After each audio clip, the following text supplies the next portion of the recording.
It burned holes in our customers' heads! No progress without risks. Risks? These are 90-second reviews, and this is Munch's Oddysee. Munch's Oddysee is a 3D platformer released November 6, 2001 for the original Xbox as an exclusive launch title. However, you can now get it for the Game Boy Advanced as well as off of Steam. Pricing for Munch's Oddysee from Amazon and Steam is now on screen. In Munch's Oddysee, you play as two characters, Abe and Munch. Although the plot is focused heavily on Munch, who is the last surviving gabbit on Oddworld after his species was overfished for their lungs to be used as transplants for the Gluckans, as well as for their eggs, which are considered a delicacy by the Gluckans. Your objective in this game is to get the last remaining can of these eggs, branded Gabiar, and repopulate the ocean with gabbits.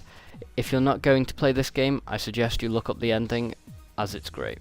Along your adventures in Oddworld, Abe and Munch will have to bypass a variety of puzzles in the now 3D landscape that previous Oddworld games didn't have.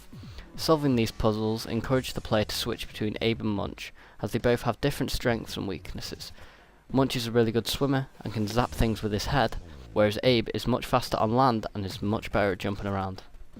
In Munch's Oddysee, the ending will be depicted on whether or not Munch frees the Fuzzles, or Abe saves the Madokans. If you do save them, it will benefit the player, as they can be used to fight enemies or open hidden areas. So I suggest you save them, otherwise you're going to find the game more difficult and possibly less funny. I'd strongly suggest not getting this game if you intend to play the original Xbox copy on your Xbox 360, as the sound doesn't work. This game has a special place in my childhood, that's why I'm giving it an 8.6 out of 10.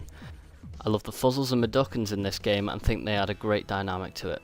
I also find the humour in this game absolutely hilarious, and the story is just absolutely brilliant. However, I didn't like the camera in this game, as it kind of didn't work properly and you had to wait for it to adjust itself. If you play the game, you'll know what I mean. Also, the sound for Xbox 360, as I mentioned, doesn't work, so that's a bit of a downer, and the puzzles are very repetitive and pretty similar, but other than that, it's a great game. That's the last damn gabbit there is!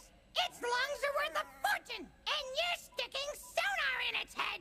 But do you stop to think why I'm sticking sonar in its head? Sonar?